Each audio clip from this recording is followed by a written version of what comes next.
Good evening and welcome. In this story, we will explore Genghis Khan, the rider who forged an empire, and uncover how a hungry boy abandoned on the Mongolian steppe rose from exile and hardship to unite the scattered tribes of the grasslands, unleashing a force that would build the largest land empire in human history and change the course of continents from China to Europe. Before we begin, I'd love to know where you're listening from tonight and what time it is in your part of the world. Long before the Mongol Empire stretched from the shores of the Pacific Ocean to the forests of Eastern Europe, before cities trembled at the sound of hooves approaching across the horizon, before the name of Genghis Khan became synonymous with conquest and unstoppable momentum, there was only the steppe, a vast and unforgiving ocean of grass beneath an endless sky, where survival depended not on walls or kings, but on movement, endurance, and the fragile bonds of tribe and blood. The Mongolian steppe in the 12th century was not a land that rewarded comfort. It was a world shaped by wind, by brutal winters that froze rivers solid and summers that dried grass into brittle gold, by distances so immense that the horizon itself seemed to retreat endlessly from those who pursued it. In this environment, people did not build cities, they followed the rhythm of the land. Families lived in felt tents called jurs, moved their herds across open plains, and measured wealth not in coin but in horses, sheep, and loyalty. It was here, around the year 1162 according to most historical estimates, near the banks of the Anan River, that a boy named Temujin was born. His birth, like many events on the steppe, was surrounded by legend, and later storytellers would claim that he arrived clutching a clot of blood in his tiny fist, a sign interpreted as an omen that he would one day become a warrior of terrible destiny, though whether such stories emerged from truth or from the human instinct to reshape the past into prophecy hardly matters now. What matters is that Temujin entered a world already defined by struggle, where every child born on the steppe was expected to grow quickly into someone capable of riding, fighting, and enduring hunger without complaint. His father, Yesuje, was a minor chieftain of the Borjigin clan, not a king nor a ruler of vast territory, but a man respected enough among the scattered Mongol tribes to command loyalty and lead raids against rival groups, because life on the steppe was rarely peaceful and alliances were rarely permanent. Tribes formed confederations when necessary, dissolved them when convenient, and often turned upon former allies with little warning. To survive in such an environment required not only strength, but constant awareness that the balance of power could shift overnight. Temujin's mother, Holun, had her own story of survival that would quietly shape her son's understanding of resilience. Years earlier, she had been abducted by Yesuje during a raid, taken from her first husband and carried away across the steppe to become part of a new family. And though such acts were common within the brutal social structure of the region, they demanded extraordinary adaptability from those who endured them. Holun proved capable not merely of survival, but of leadership within the household, and as Temujin grew, it was her influence that taught him some of the earliest lessons about perseverance in a world that offered little mercy. Childhood on the steppe did not resemble childhood in agricultural societies, where villages offered relative stability. Mongol children learned to ride almost as soon as they could walk, balancing on the backs of small, hardy horses whose stamina far exceeded their size. And by the time they were old enough to understand the concept of responsibility, they were already helping herd animals, fetch water, and assist with the daily logistics of nomadic life. Skills such as archery and hunting were not hobbies but necessities, because a family unable to defend itself or secure food would simply vanish into the unforgiving landscape. Yet even among such hardened circumstances, Temujin's early life held a fragile promise of belonging. His father had arranged a future marriage for him at a young age, as was customary among the Mongol tribes, bringing the boy to the family of a girl named Bert so that the two might one day unite their clans through marriage. For a brief moment in Temujin's childhood, The path ahead seemed almost predictable. He would grow into adulthood within the structure of his father's clan, strengthen alliances through marriage, and perhaps one day lead a modest tribe across the grasslands just as countless chieftains had done before him. But the steppe rarely allowed such simplicity to last. On the journey back from arranging that marriage, Yesuje stopped to share a meal with members of a rival tribe known as the Tatars, and though hospitality was an important tradition among nomadic peoples, the Tatars had not forgotten earlier conflicts with Yesuje's clan. Instead of honoring the meal with peace, they quietly poisoned him. Yesuje managed to return home before the poison finished its work, but the damage had already been done. Within days he was dead. Temujin was around 9 years old. The death of a father is always a profound moment in a child's life, but on the Mongolian steppe, it carried consequences that extended far beyond grief, because the authority of a chieftain did not automatically transfer to his young son. Leadership among the tribes depended upon strength, reputation, and the ability to command loyalty, and a child could provide none of these things. Without Yesuje's presence, the fragile web of alliances that supported his family collapsed almost immediately. Members of the clan who had once shared food and protection began to reconsider their loyalties, calculating their own survival in a world where resources were scarce and leadership uncertain. Supporting the widow and children of a dead chieftain offered little advantage, and within a short time the clan abandoned Holun and her family entirely. One day they were part of a tribe. The next they were alone. For Holun and her children, survival became a daily negotiation with hunger and isolation. Without the protection of a clan, they could not easily participate in raids or trade networks that sustained nomadic life, and so they turned to whatever the land offered, gathering wild berries, digging roots from frozen ground, trapping small animals along riverbanks, surviving on whatever could be scavenged from a landscape that did not easily forgive weakness. Temujin grew up quickly in these years, because necessity erases the luxury of childhood. Hunger sharpens the mind, cold hardens the body, and abandonment teaches lessons about loyalty that no elder's speech could ever convey. He watched his mother struggle to keep the family alive, saw his siblings endure deprivation that would have broken softer spirits, and learned early that survival depended not on promises made by others, but on one's own determination. Yet poverty was only part of the hardship that shaped him. Without clan protection, the family became vulnerable not only to hunger but to the ambitions of other tribes, and before long Temujin was captured by a rival group known as the Temujin, who feared that the son of Yesuje might one day grow strong enough to reclaim influence. They placed a wooden collar around his neck, a heavy device designed to prevent escape, and kept him as prisoner, a reminder that even children could become political threats in the brutal calculus of steppe politics. For Temujin, this captivity must have reinforced the lesson already etched into his childhood. Power belonged to those who seized it, and those who lacked it could expect little mercy from the world around them. Yet he did not remain captive forever. One night, through a combination of courage, opportunity, and the help of a sympathetic guard, who perhaps saw something extraordinary in the boy, Temujin escaped into the darkness of the steppe, slipping away beneath the same immense sky that had watched over his birth, running not merely for freedom, but for the possibility that his life might yet hold more than hunger and humiliation. That escape did not transform him into a conqueror overnight. He returned to the same harsh existence with his family, still poor, still vulnerable, still surrounded by tribes far stronger than their small household.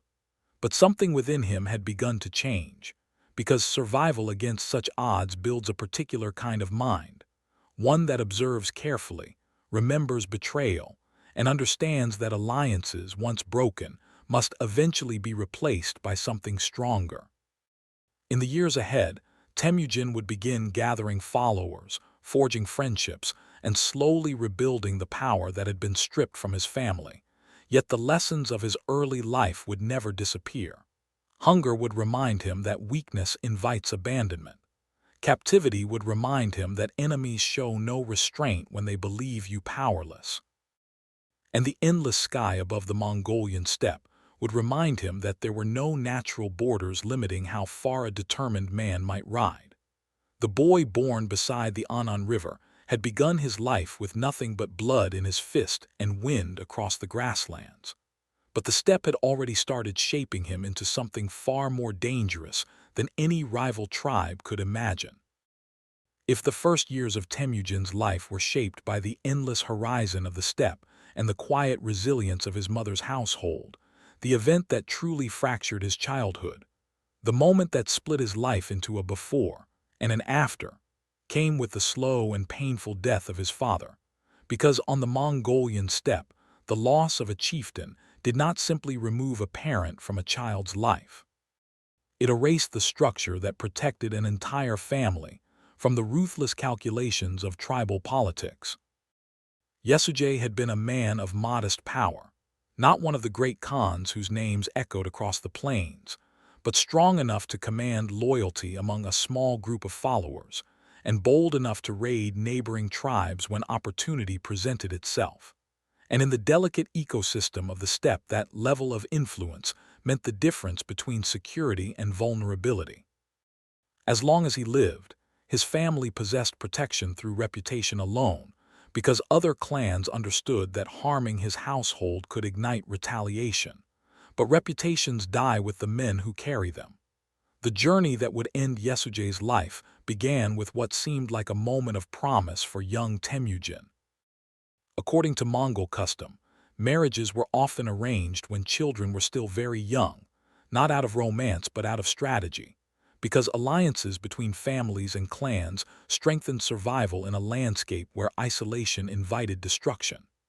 Yesuje had chosen a bride for his son, a girl named Bert from the Anjarat tribe, and the journey to deliver Temujin to her family was meant to begin the process of binding the two households together. The steppe in those days stretched outward in every direction like a living ocean, dotted with migrating herds and scattered camps whose smoke rose briefly into the sky before vanishing again into distance. And traveling across such land required both endurance and awareness, because every encounter carried potential for trade, alliance, or violence, depending on the history between the groups involved. On the return journey after leaving Temujin with Bert's family, Yesuje encountered members of the Tatar tribe, longtime enemies of his people. The Tatars had reason to resent him.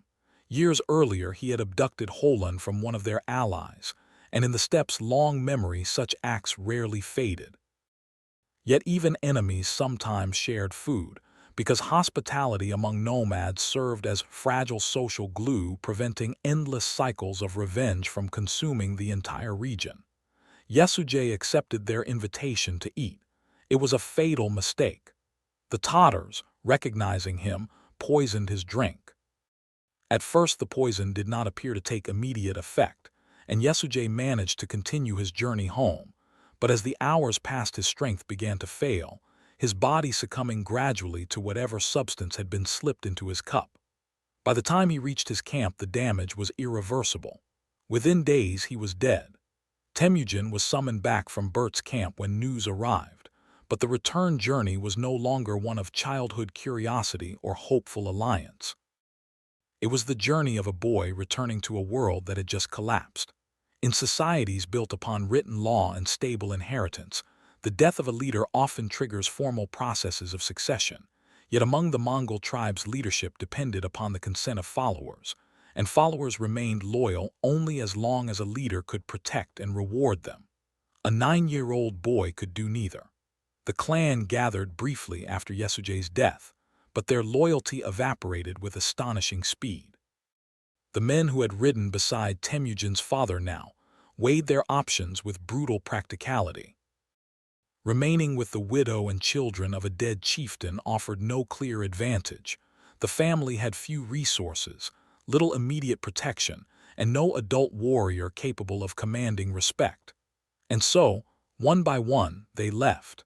The abandonment was not theatrical, not marked by loud betrayal or dramatic confrontation. It was quieter and perhaps even more devastating than that. Families simply packed their jurs, mounted their horses, gathered their animals, and rode away across the grasslands until the dust of their departure disappeared into the horizon, leaving Holun and her children behind with almost nothing. For Temujin, the realization must have come slowly at first, because a child raised within a tribe expects continuity. He might have assumed the clan would regroup, that someone would take responsibility for the household until he grew older, that the bonds forged by years of shared life would not dissolve overnight. But the steppe offered no illusions. The clan did not return. What remained was a small family alone in a land where isolation meant danger, where rival tribes could attack without warning, and where the struggle for food was relentless even under stable conditions. Holun refused to surrender. Her resilience during these years would leave deep impressions on Temujin, because she did not collapse under the weight of abandonment. Instead, she gathered her children together and began the slow, exhausting work of survival, teaching them to gather wild plants, to fish along the riverbanks, to hunt small animals, and to endure hunger with discipline rather than despair. Winters on the Mongolian steppe are merciless. The wind cuts across open plains with a force that can freeze exposed skin in minutes, and without the resources of a full clan, large herds, multiple hunters, shared labor, survival becomes a constant negotiation with the elements. The family survived on wild onions, berries, rodents, and whatever fish could be caught beneath the ice. Hunger does something profound to the human mind.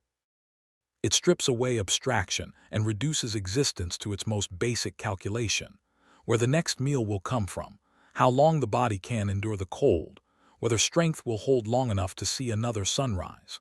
For Temujin, these were not occasional hardships but daily realities, and hardship breeds a particular kind of awareness.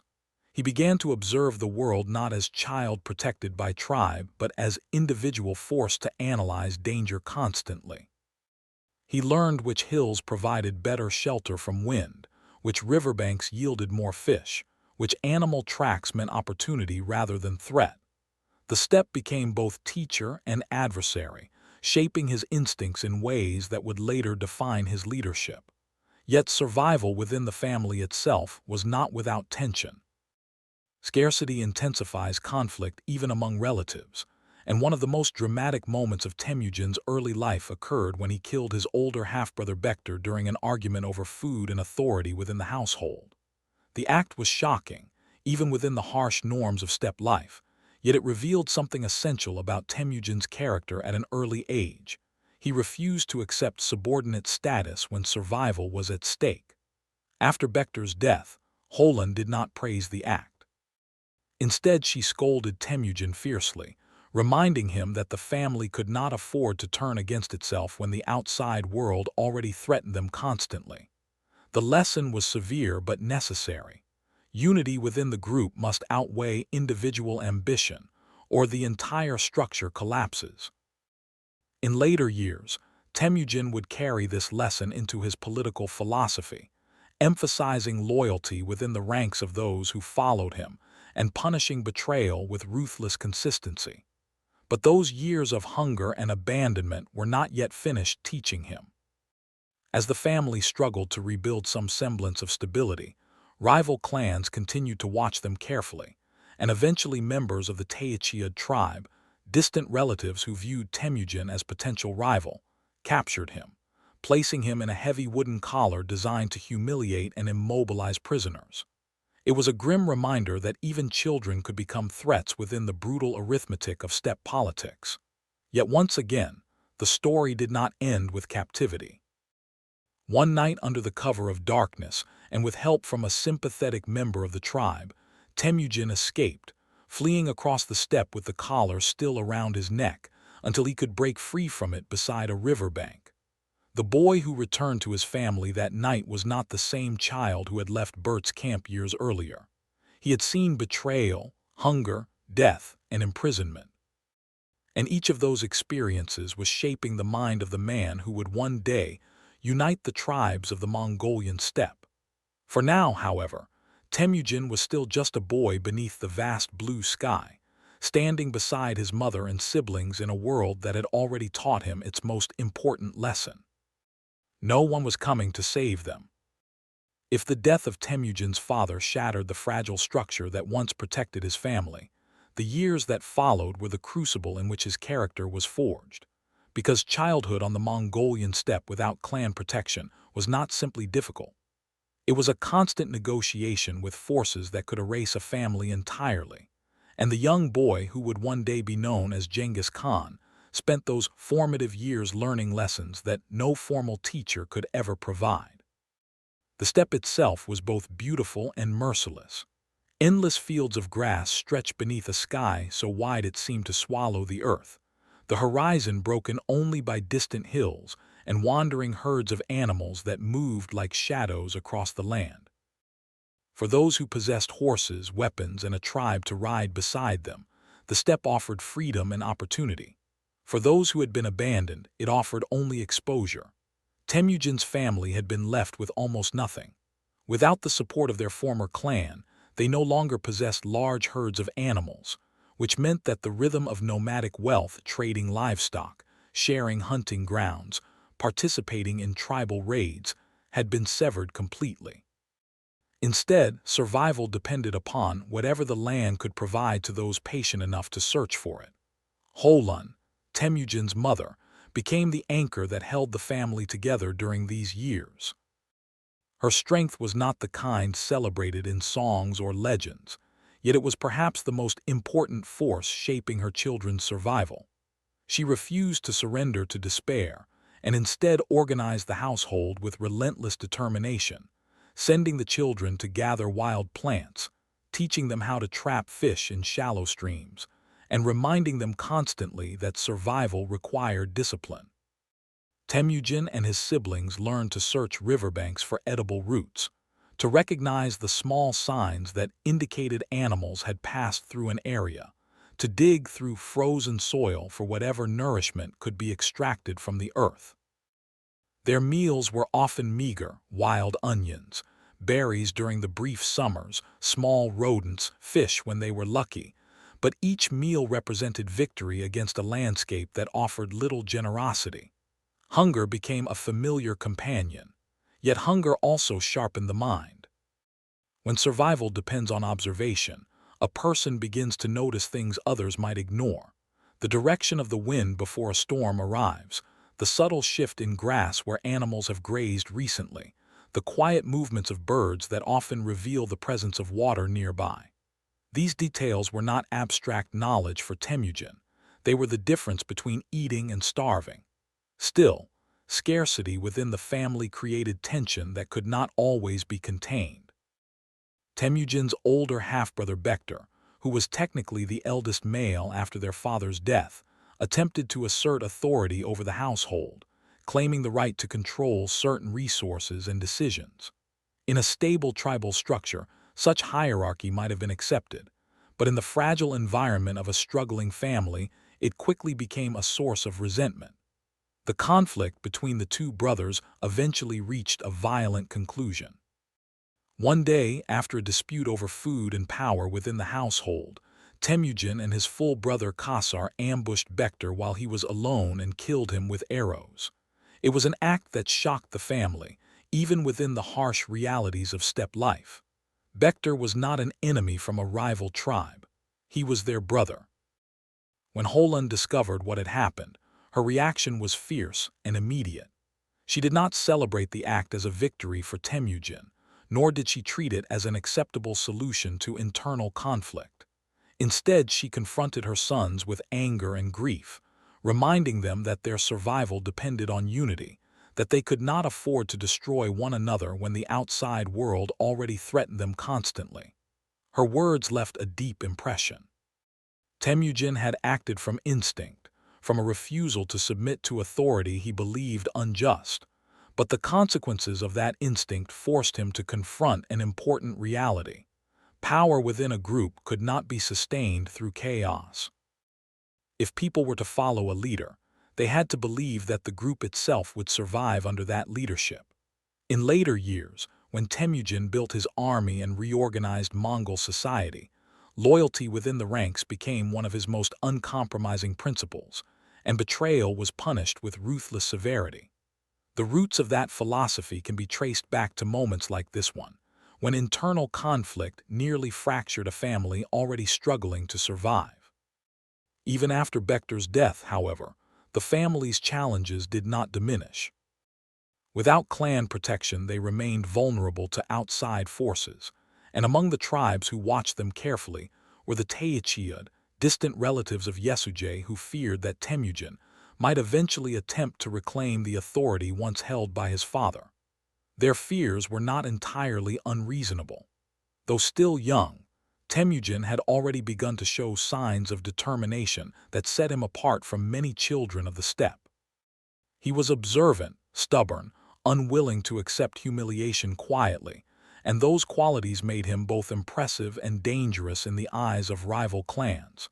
Eventually, the Teyichiyad decided to act. Temujin was captured. The humiliation of his capture was designed not only to restrain him physically, but to break his spirit. They placed a wooden kang, a heavy collar-like device, around his neck, preventing him from moving freely and marking him publicly as prisoner. Such collars were often used to ensure that captives could not escape easily, but they also carried symbolic meaning, reducing a person's dignity and reminding everyone who saw them that they were powerless. For Temujin, the experience must have been suffocating. The boy who had once been the son of a chieftain now lived as prisoner under the watchful eyes of those who expected his spirit to collapse under humiliation. Yet something within him refused to accept that fate. Captivity did not erase the instincts he had developed during years of hardship. Instead, it sharpened them. He observed the routines of his captors, memorized the moments when guards became distracted, and waited patiently for the opportunity that might allow him to escape. That opportunity came one night when a guard named Sorkin Shira, perhaps moved by sympathy, perhaps impressed by the boy's resilience, helped him hide from those searching for him after he slipped away from the camp. Temujin fled into the darkness.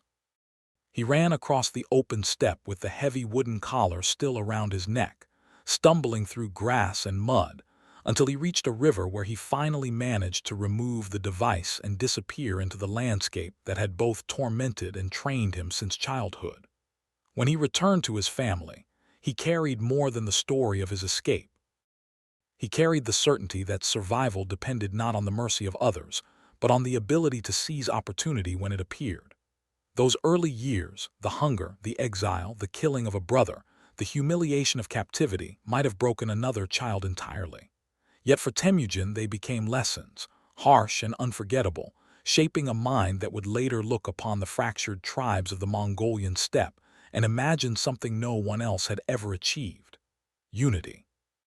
Not the fragile unity of temporary alliances, but unity enforced by loyalty, discipline, and the promise that betrayal would never again be tolerated. For now, however, Temujin was still just a young man wandering the same endless grasslands where he had been born, still gathering allies slowly, still rebuilding the life that had been stolen from his family. The steppe had tested him relentlessly, and it had not broken him. By the time Temujin entered early adulthood, the Mongolian steppe had already carved deep lines into his character, because years of hunger, abandonment, and captivity had taught him lessons that many tribal leaders did not fully understand even in old age. That loyalty cannot be assumed, that power without structure dissolves quickly, and that survival in a world of shifting alliances requires more than bravery. It requires the ability to gather people around an idea strong enough to hold them together when fear and opportunity threaten to pull them apart. Yet at this stage of his life, Temujin was still far from becoming the unifier of the Mongol tribes. He possessed no great army, no vast herds, and no inherited throne waiting for him. What he had instead were fragments: a small family hardened by hardship, a reputation slowly growing among those who had witnessed his resilience, and the beginnings of relationships that would later expand into something far larger than anyone on the steppe could yet imagine. One of the most important of these early relationships was with a young man named Jamaka. Jamaka came from a noble Mongol lineage and had grown up within a far more stable tribal environment than Temujin, surrounded by traditions that emphasized aristocratic bloodlines and the ancient hierarchy of steppe society. Yet despite these differences in background, the two young men formed a bond that would initially appear unbreakable, a bond known among the Mongols as Anda, a sworn brotherhood forged through ritual promises that declared two men closer than blood relatives. To become Anda was not merely symbolic. It meant that the two individuals would support one another in times of conflict, share resources, and treat each other's enemies as their own. In a world where alliances were fragile and betrayal common, such a relationship represented one of the strongest social bonds imaginable. For Temujin, whose childhood had been defined by abandonment and isolation, this friendship carried profound emotional weight. Jamaka represented something he had rarely experienced since his father's death, the sense that someone of influence and ability might stand beside him willingly rather than out of necessity.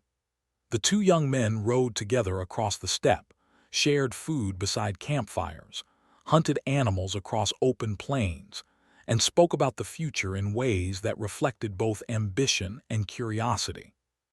Jamaka admired Temujin's resilience, the way he had survived circumstances that would have destroyed many others, while Temujin respected Jamaka's knowledge of traditional leadership and the networks of influence that came with noble lineage.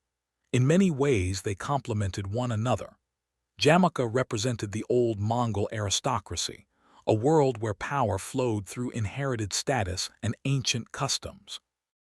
Temujin represented something newer, though not yet fully formed, a vision that loyalty and ability might matter more than birth alone.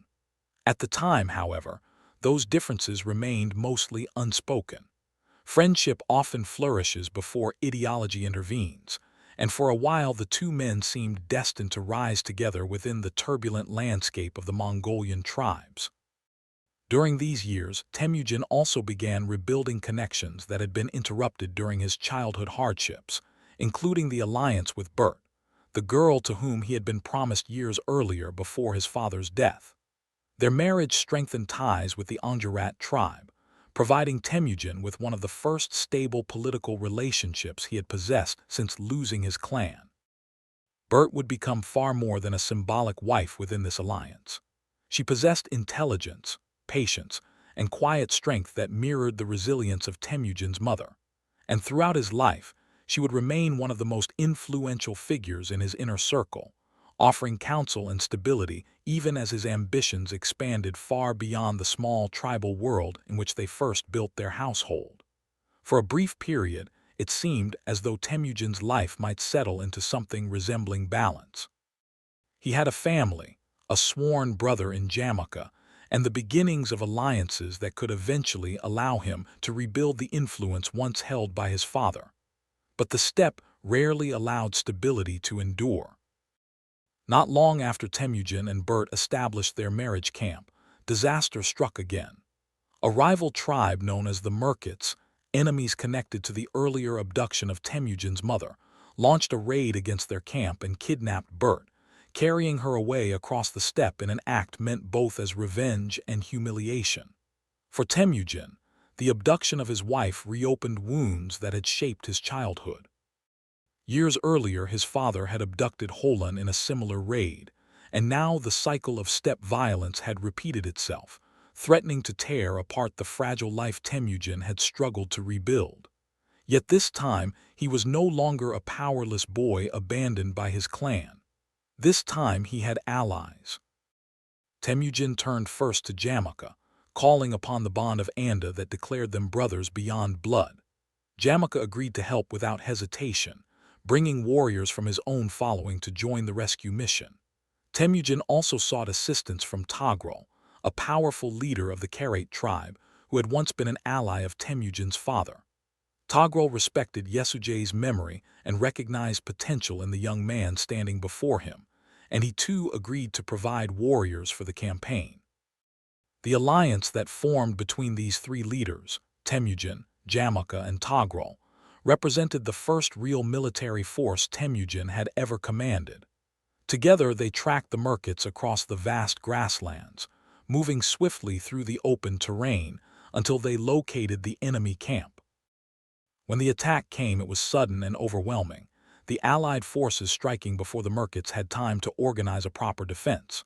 The raid succeeded. Bert was rescued. For Temujin, the moment carried enormous significance, not only because he had regained his wife, but because it proved something even more important. Alliances built through loyalty and shared purpose could overcome the chaos of tribal rivalries. The success of the rescue mission strengthened Temujin's reputation across the steppe. Warriors who had once dismissed him as the abandoned son of a dead chieftain now began to view him differently. They saw a man capable of gathering allies, planning coordinated action, and achieving victory against enemies who had once seemed untouchable. Followers slowly began to gather around him. Some were drawn by respect for his determination. Others were simply attracted by the possibility that Temujin might become a leader capable of offering stability in a world where many tribes were exhausted by endless feuds. Jamaka watched this transformation carefully. At first, he remained proud of his friend's rising influence, yet beneath that pride subtle tension began to form. The traditions of the steppe placed enormous importance on noble lineage, and while Jamaka belonged to an aristocratic family with deep roots in Mongol leadership, Temujin's authority came from something different: a personal loyalty earned through shared hardship rather than inherited rank. At the time, however, their friendship still held.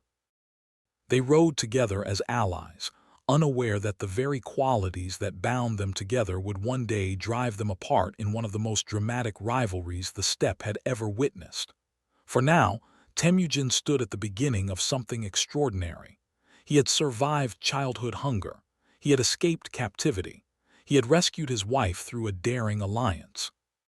And slowly, quietly, the scattered tribes of the Mongolian steppe were beginning to notice that the boy abandoned years earlier was becoming something far more dangerous than anyone had predicted: a leader. For a brief and fragile moment after the rescue of Bert, Temujin's life seemed to enter a period of rare stability, the kind that appears almost miraculous on the Mongolian steppe, where violence, betrayal, and shifting alliances often erase peace before it has time to take root. And in those quiet months following the Merkit raid, he began to build something he had never truly possessed before: a household that felt secure, a growing circle of followers who respected his leadership, and the beginnings of a reputation that extended beyond the small cluster of families who had once struggled beside him in hunger and exile. Bert's return did more than restore Temujin's family. It strengthened his political standing among the tribes who observed the events unfolding across the steppe. The rescue itself had demonstrated something rare: the ability to unite multiple tribal forces for a single purpose and execute a coordinated attack successfully, a skill that many Mongol leaders possessed in fragments but few had ever managed to apply so effectively across clan boundaries. Yet beneath the relief of reunion lay a complicated reality that Temujin could not entirely escape, because the Merkit raid had left scars that would follow his household for years. During her captivity, Bert had been taken as wife by one of the Merkit warriors, and though she returned safely after the rescue, the possibility that she might carry the child of her captor became a quiet tension within the family. Not long after returning to Temujin's camp, Bert gave birth to a son named Joch. The timing of the birth raised questions among some members of the tribe, and although Temujin accepted the boy publicly as his own son without hesitation, whispers occasionally traveled through the camps, suggesting that Joch might actually be the child of the Merkit man who had taken Bert during her captivity. In many societies, such rumors could fracture a family permanently, yet Temujin made a deliberate decision that would reveal something fundamental about his character as a leader. He refused to allow the rumors to divide his household. By acknowledging Joch as his legitimate son, Temujin demonstrated that loyalty within his family and followers mattered more than the uncertain circumstances of the boy's birth.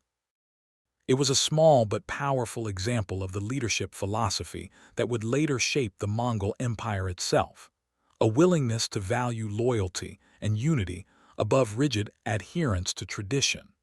While Bert managed the household with calm intelligence, Temujin continued gathering followers slowly across the steppe.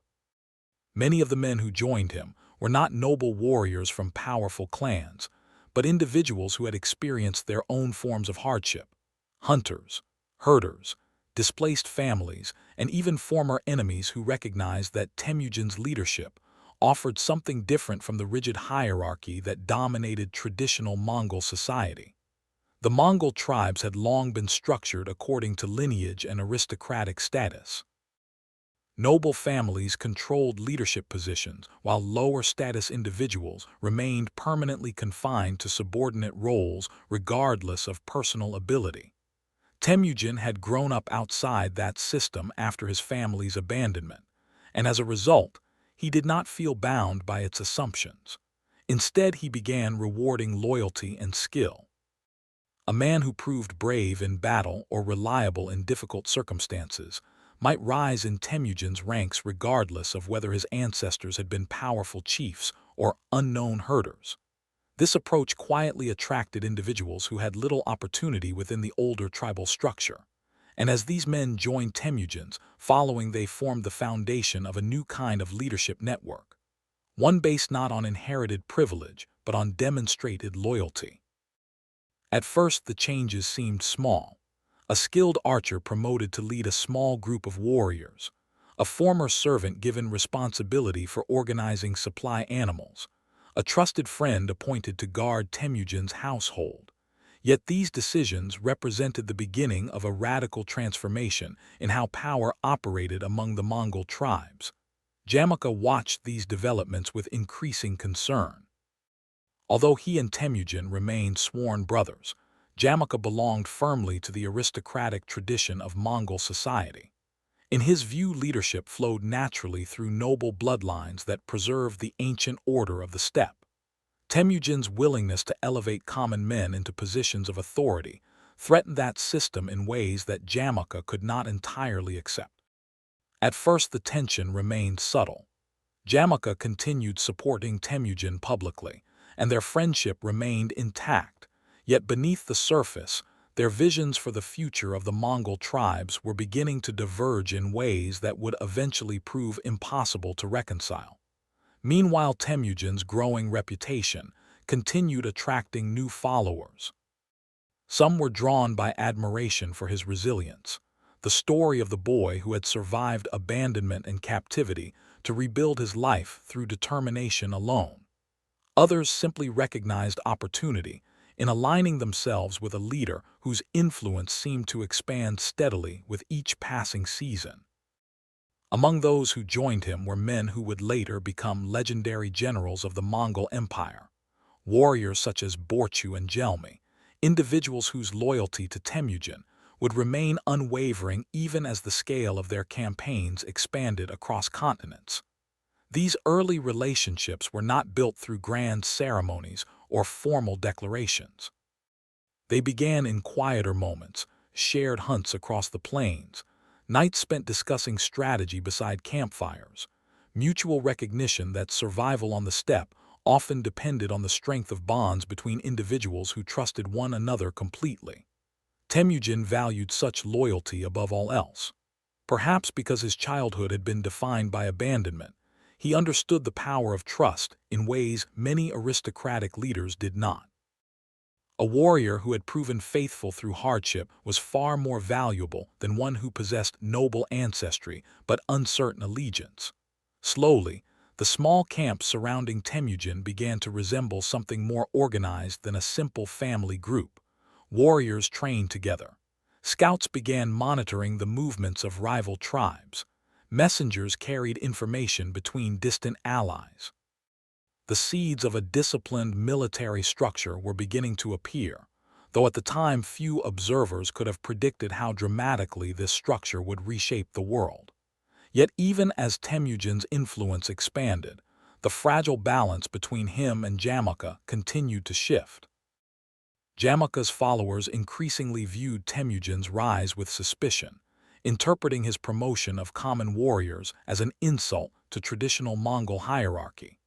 Meanwhile, Temujin's own supporters began seeing Jamaka's aristocratic expectations as obstacles to the unity they hoped to build across tribal divisions.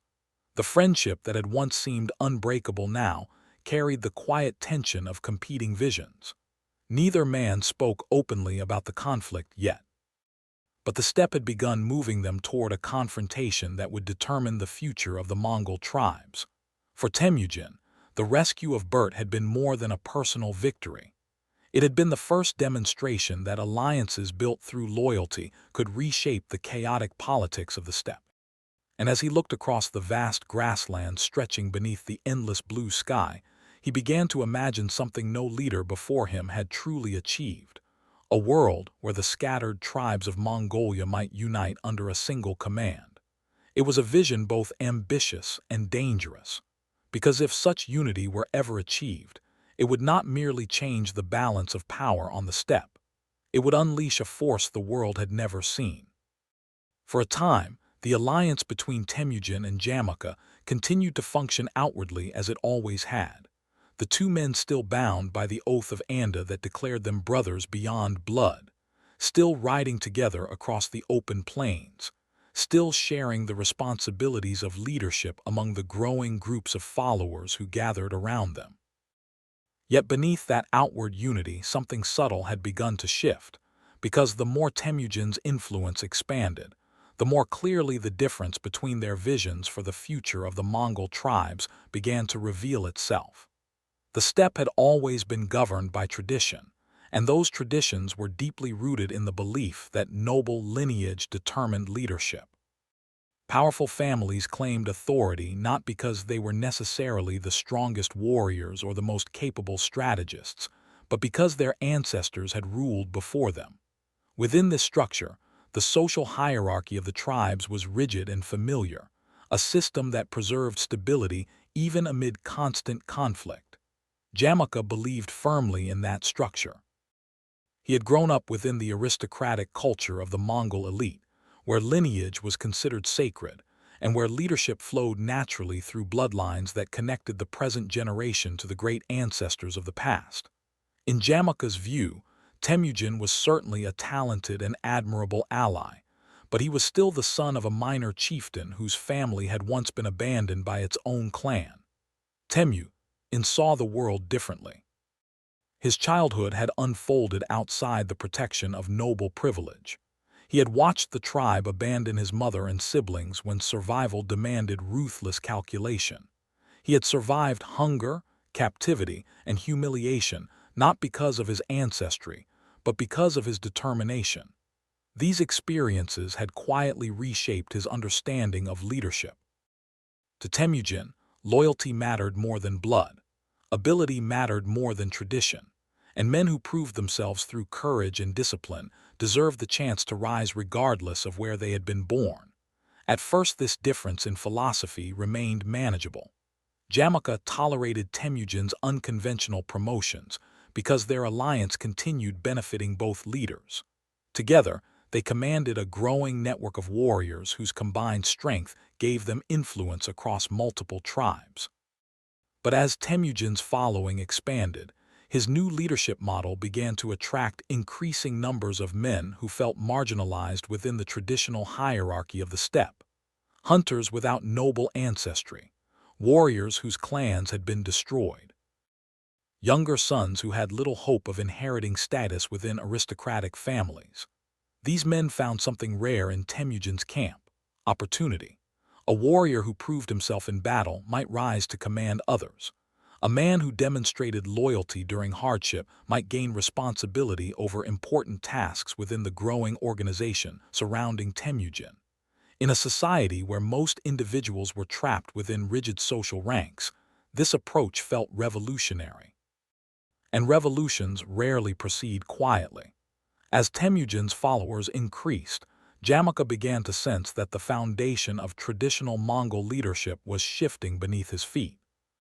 The aristocratic families who supported him watched these changes with growing suspicion, interpreting Temujin's rise as a challenge not only to Jamaka's authority, but to the entire system that had governed the steppe for generations.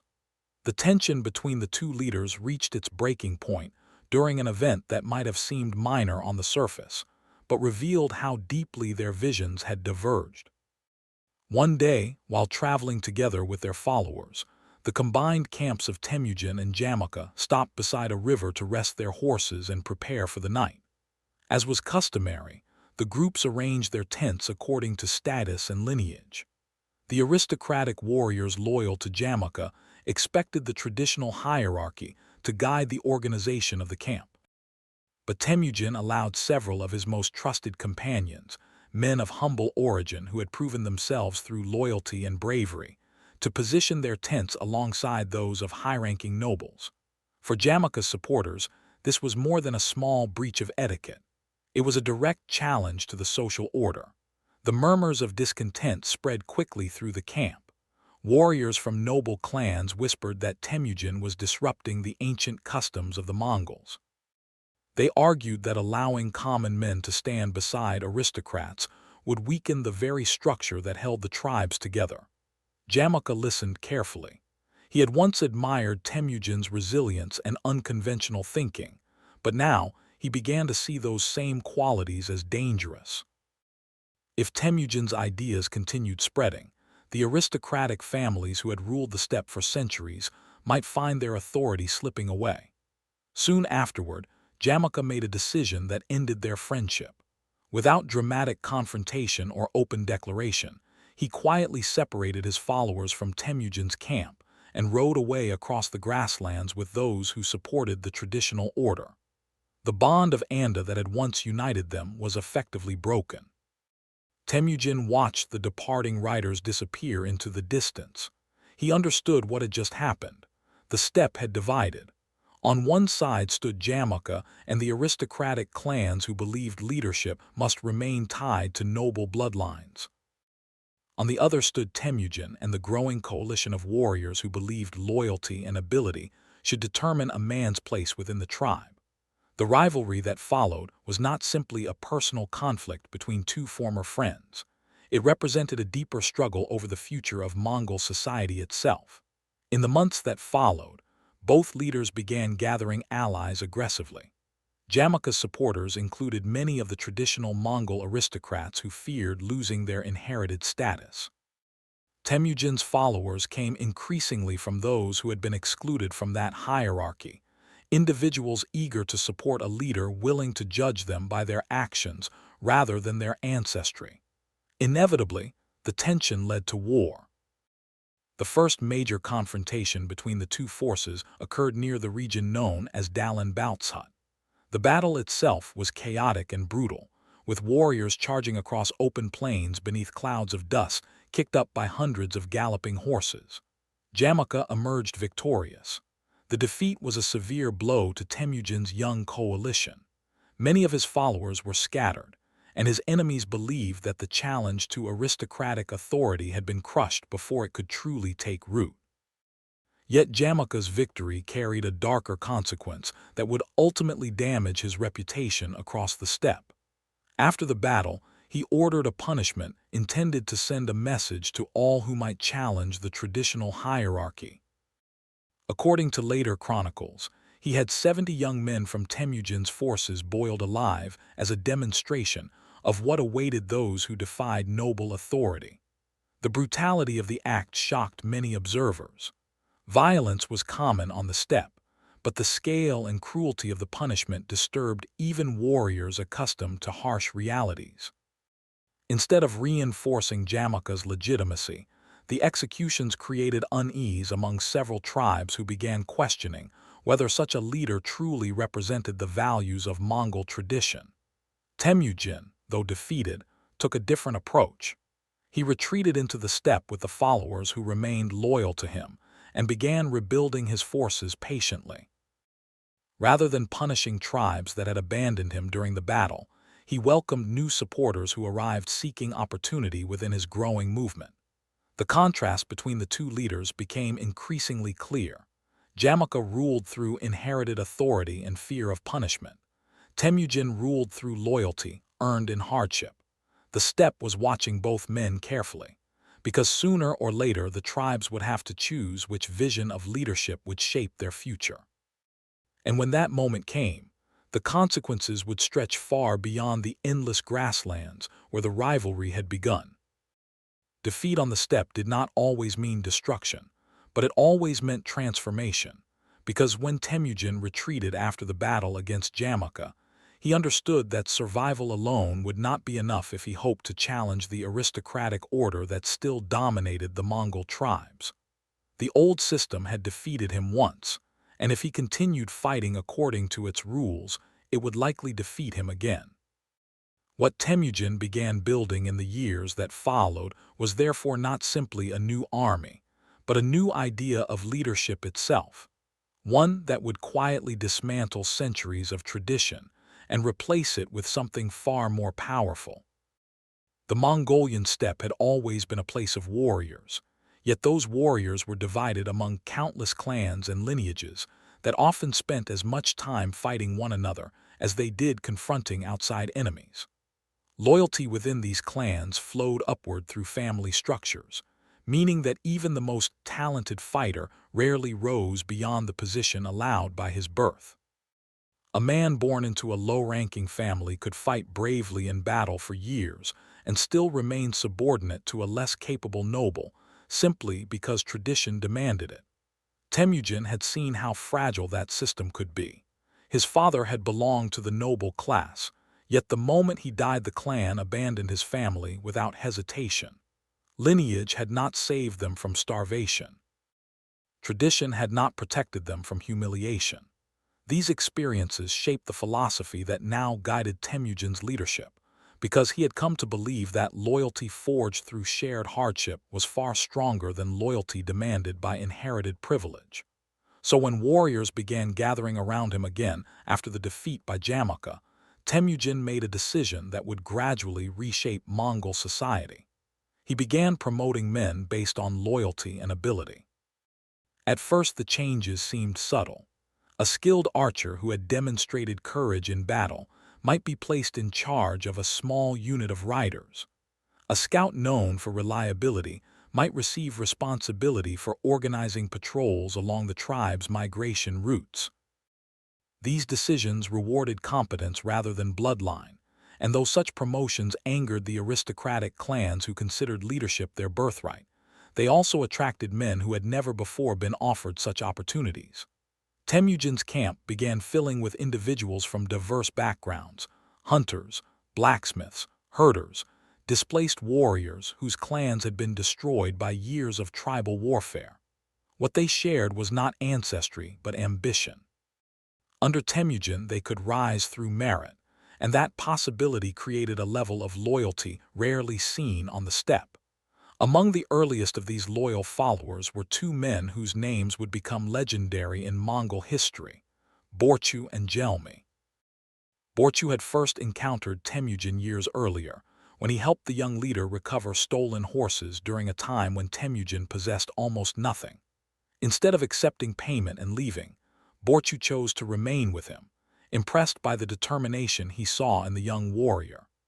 Gelmi's loyalty emerged under equally dramatic circumstances when he risked his life to save Temujin during a battle by sucking blood from a wound that might otherwise have killed him. These acts of loyalty did not go unnoticed. Temujin rewarded both men not merely with gifts, but with positions of authority within his growing network of warriors, demonstrating again that loyalty and courage would be recognized regardless of social origin. Gradually, the structure of Temujin's following began to resemble something more organized than the loose tribal alliances common across the steppe. He divided his warriors into groups responsible for supporting one another in battle, ensuring that every man understood his role and that units could operate efficiently even when chaos erupted during combat. Discipline became increasingly important. While traditional Mongol raids often depended on spontaneous bravery and individual skill, Temujin emphasized coordination and obedience to command. Warriors trained together repeatedly, practicing the rapid maneuvers that would later become the hallmark of Mongol cavalry tactics. Sudden feigned retreats, coordinated arrow volleys, and lightning-fast charges that could shatter enemy formations before they had time to react. These innovations were not created overnight. They emerged gradually as Temujin experimented with ways to unify warriors from different clans into a single fighting force. What he discovered was that men who trusted one another and followed clear leadership could accomplish far more than loosely connected tribal bands. Yet Temujin's reforms extended beyond the battlefield. He also began introducing new rules designed to maintain unity within his growing coalition. Theft among followers was punished severely because internal conflict threatened the fragile bonds that held the group together. Loyalty to the leader and to fellow warriors became sacred obligations. Betrayal, once common among the tribes, would no longer be tolerated. The contrast between Temujin's camp and the traditional Mongol aristocracy became increasingly visible. Jamaka still commanded respect among noble clans who believed in preserving the old hierarchy, but his power depended heavily on inherited authority rather than personal loyalty. Temujin, by contrast, was building a movement that drew strength from individuals who had chosen to follow him rather than being obligated by lineage. The steppe began to notice the difference. Families whose clans had been destroyed by years of conflict sought refuge under Temujin's protection. Warriors dissatisfied with aristocratic leadership quietly joined his ranks.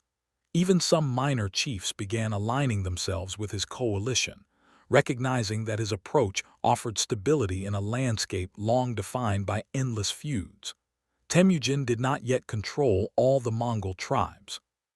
In fact, powerful rivals still surrounded him on every side: the Tatars, the Merkits, the Naimans, and of course Jamaka's aristocratic coalition. Yet something important had changed. Temujin was no longer the abandoned boy struggling to survive with his family beside the Anan River. He had become the center of a growing movement.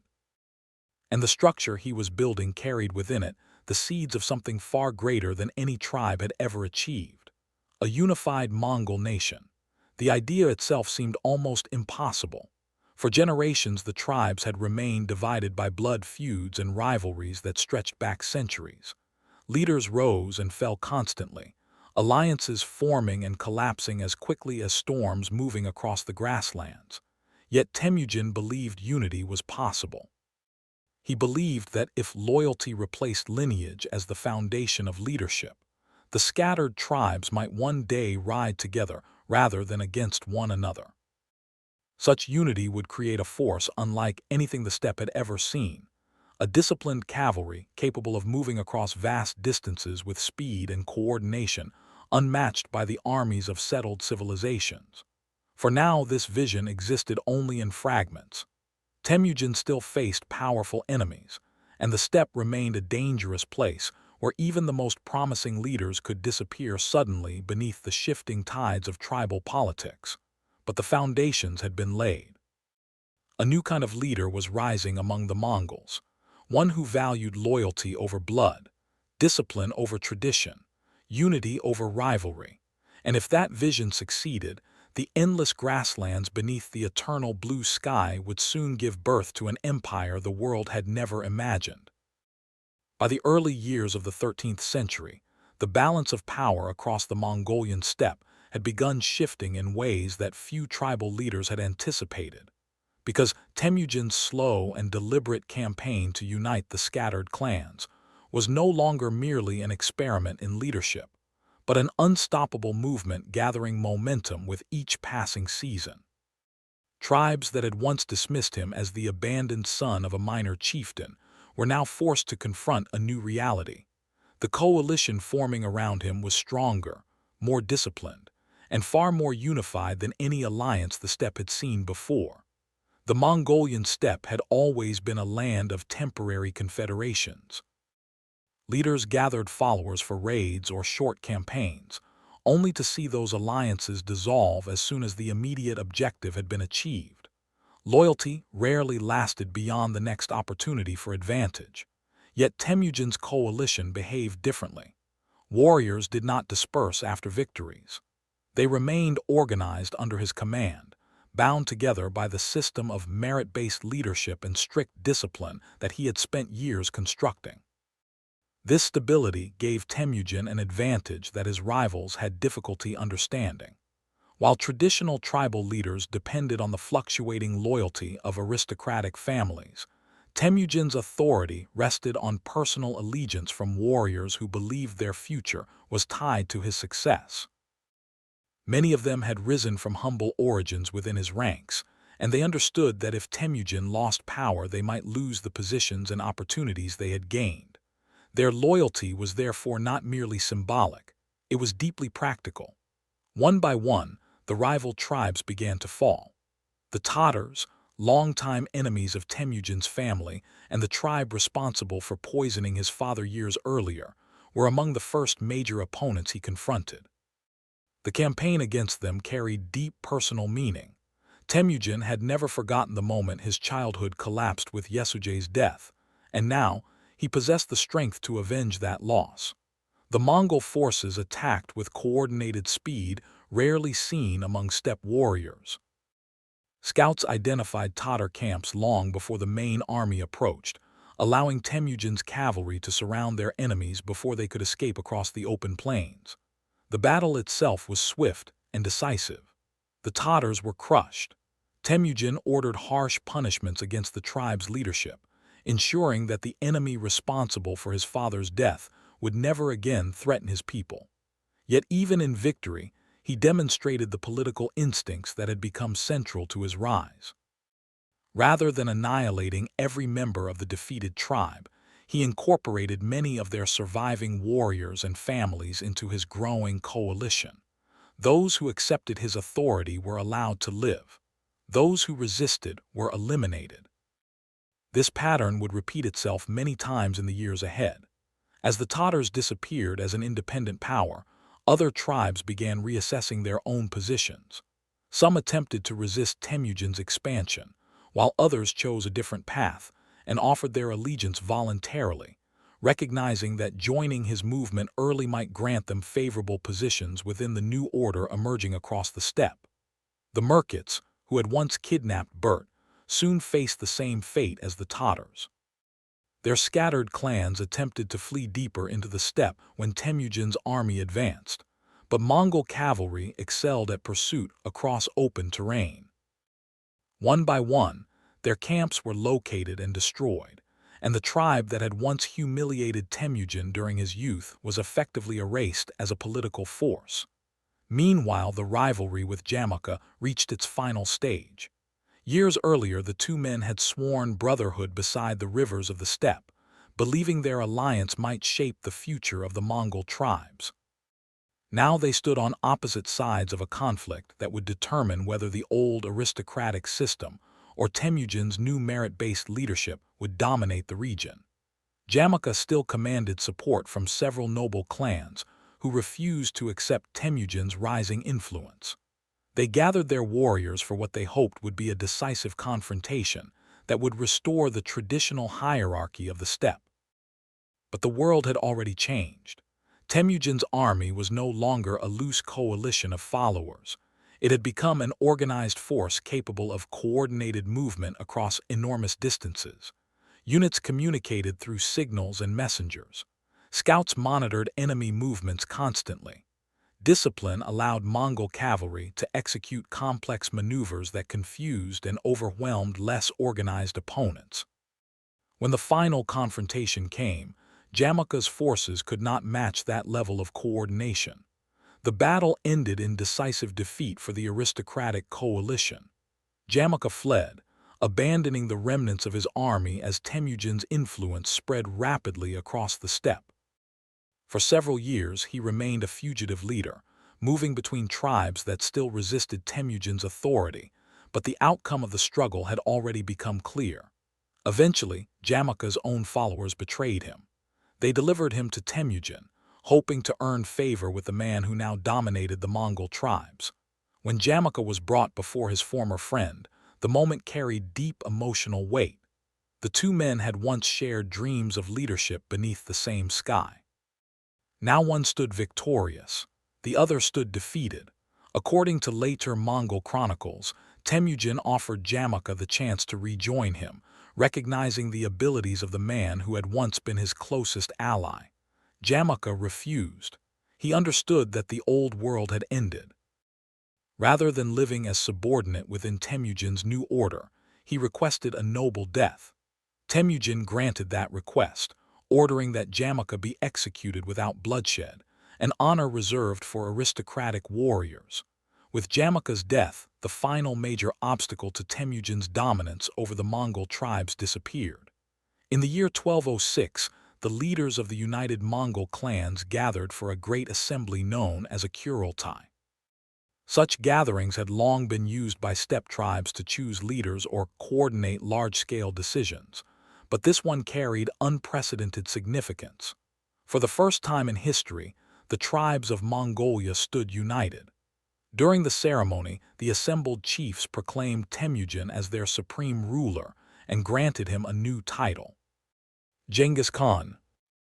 The meaning of the title has been debated by historians for centuries, but most interpretations translate it roughly as universal ruler or oceanic leader, suggesting authority that extended beyond any single tribe or territory.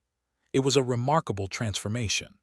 The boy abandoned by his clan had become the leader of all the Mongols, yet the Kurultai represented more than a personal victory. It marked the birth of a new political structure on the steppe. Under Genghis Khan, the Mongol tribes were reorganized into a disciplined society where military units doubled as administrative divisions. Loyalty flowed directly to the Khan rather than through aristocratic bloodlines. Laws were established to maintain order among the rapidly expanding population under his control. This system would soon allow the Mongols to operate as something entirely new, not merely a tribe, not merely a coalition, but a unified empire. Standing before the gathered leaders beneath the endless blue sky, Genghis Khan understood that the work of uniting the steppe had only been the beginning. Beyond the grasslands lay wealthy kingdoms, fortified cities, and powerful empires that had never imagined the possibility of invasion from the nomads they dismissed as scattered tribes. Soon those empires would learn otherwise, because the riders of the steppe were no longer divided. They rode now under a single banner, and their leader had begun looking beyond the horizon.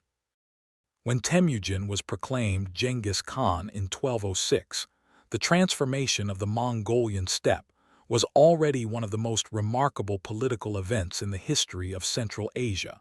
Yet for the newly crowned ruler, the unification of the tribes was never meant to be the final destination. It was the beginning of something far larger, because once the internal feuds that had divided the Mongols for generations were finally resolved, an enormous reservoir of energy, discipline, and ambition suddenly stood ready to move outward toward the lands that surrounded the steppe. For centuries, the nomadic tribes of Mongolia had looked south and west toward wealthy civilizations with a mixture of resentment and opportunity. Beyond the grasslands lay cities protected by stone walls, markets filled with silk and spices, and rulers who commanded armies that vastly outnumbered any single tribal force the steppe could once produce. These settled empires had often treated the nomads as minor threats, raiders who might occasionally steal livestock or harass border settlements, but who lacked the unity required to challenge established kingdoms. That assumption was about to collapse. Genghis Khan now commanded a unified Mongol nation, whose warriors had grown up riding horses across open plains from childhood, whose skill with the bow allowed them to fire arrows accurately even while galloping at full speed, and whose new military organization enabled them to coordinate movements across enormous distances with astonishing efficiency. Yet before turning his attention toward the great civilizations of China and Central Asia, Genghis Khan faced an immediate challenge closer to home. To the south of Mongolia lay the Tangut Kingdom of Western Xia, a wealthy state that controlled important trade routes connecting the steppe to the Silk Road. For generations, the Tanguts had attempted to maintain peaceful relations with the Mongol tribes through diplomacy and tribute, but they had never faced a leader capable of uniting those tribes into a single force. Now they did. The decision to attack Western Xia was not purely about conquest. It was a strategic test, a way for Genghis Khan to evaluate how his newly organized army would perform against a settled kingdom with fortified cities, established supply lines, and experienced defenders. In 1209, the Mongol army began its first major campaign beyond the steppe. To outside observers, the sight must have been extraordinary. Tens of thousands of mounted warriors moved across the grasslands in disciplined formations, each man carrying several bows, a supply of arrows, and multiple horses to ensure that the army could travel vast distances without exhausting its mounts. Unlike many traditional armies that depended on slow-moving supply wagons, the Mongols traveled lightly, relying on speed and mobility to overwhelm their enemies. When the Mongol forces crossed into Tangut territory, the defenders initially underestimated them. The Tangut generals believed that their fortified cities and defensive walls would provide sufficient protection against nomadic raiders. For centuries, such fortifications had successfully repelled tribal attacks, but the Mongols were not attacking as scattered raiders anymore. They were attacking as an empire. Genghis Khan's generals studied the terrain carefully before launching assaults. They used captured prisoners and defectors to gather intelligence about local defenses. Scouts moved ahead of the main army to identify weaknesses in city walls and to locate water sources that could sustain a siege. The Mongols had not grown up building cities, but they proved remarkably capable of adapting their tactics when confronted with unfamiliar challenges. Engineers recruited from conquered tribes began constructing siege equipment, while cavalry units surrounded cities to prevent supplies or reinforcements from reaching the defenders. The campaign against Western Xia demonstrated something that would become a defining feature of Mongol warfare: adaptability. Rather than relying solely on traditional steppe tactics, Genghis Khan encouraged his commanders to learn from every enemy they encountered. If a conquered city possessed skilled engineers, those engineers were incorporated into the Mongol army. If an enemy used advanced weapons or fortifications, the Mongols studied those technologies and found ways to use them in future battles. This willingness to absorb knowledge from defeated opponents allowed the Mongol war machine to evolve rapidly. The Tangut kingdom fought fiercely, but its defenses could not withstand the relentless pressure of Mongol mobility. After a series of devastating raids and sieges, the Tangut ruler eventually agreed to submit to Genghis Khan's authority, offering tribute and military support in exchange for peace. For the Mongols, the victory carried enormous significance. It proved that their army could defeat a settled kingdom with fortified cities and organized defenses. The steppe warriors, who had once fought only other nomadic tribes, had successfully expanded their influence beyond the grasslands. But Western Xia was only the first step. Far to the east lay the Jin dynasty of northern China, a powerful empire that controlled vast agricultural lands and heavily fortified cities. To the west stretched the trade networks of Central Asia, connecting merchants and rulers across deserts and mountain ranges that seemed nearly impassable to traditional armies. Genghis Khan began studying these regions carefully. He understood that conquering such territories would require more than brute force. It would demand intelligence networks, diplomatic maneuvering, and a military structure capable of operating across landscapes far different from the open plains, where the Mongols had first learned to ride and fight. To prepare for these challenges, Genghis Khan continued refining the organization of his army. He divided his forces into units of 10, 100, 1,000, and 10,000 men, creating a clear chain of command that ensured orders could travel quickly across the battlefield. Each unit was responsible for maintaining discipline within its ranks, and failure by one soldier could result in punishment for the entire group, a system designed to enforce collective responsibility. The effect was remarkable. Mongol warriors moved with precision rarely seen among armies of the time. Units could disperse rapidly across large areas to gather supplies or scout enemy territory, then regroup with astonishing speed when battle approached. Communication through signal flags, drums, and mounted messengers allowed commanders to coordinate complex maneuvers even during chaotic engagements. Perhaps most importantly, the Mongol army operated as a meritocracy.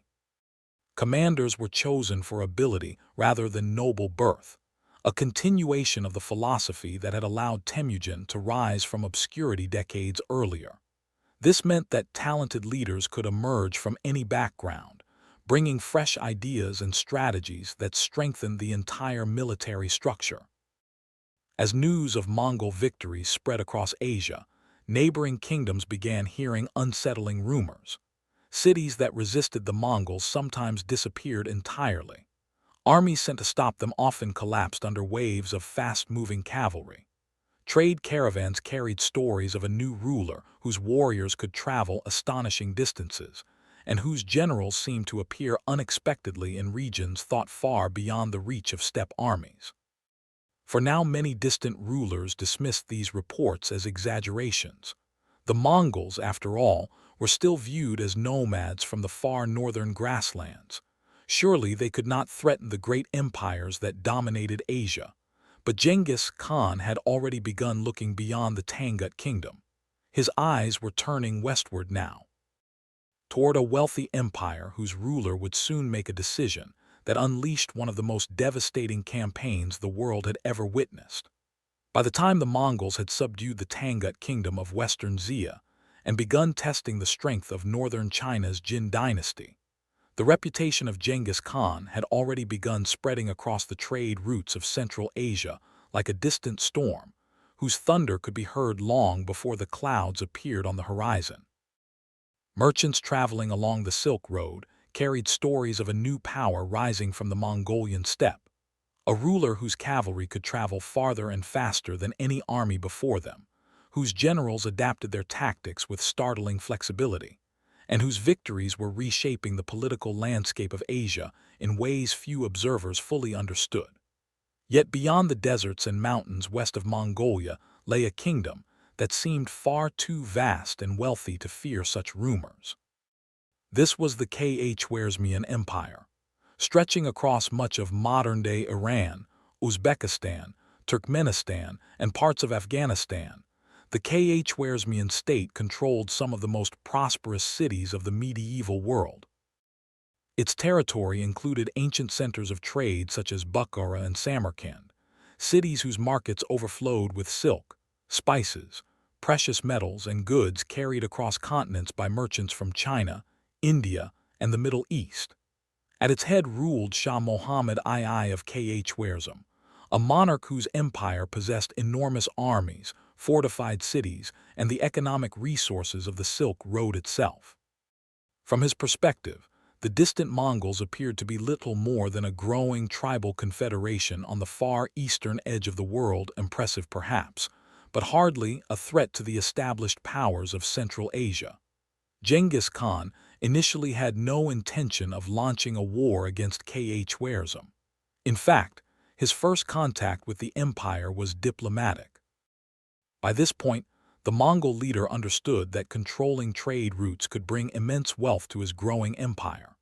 Rather than destroying every neighboring kingdom, he sometimes preferred to establish commercial relationships that benefited both sides. Trade caravans moved goods across enormous distances, and stable economic ties could strengthen alliances just as effectively as military conquest.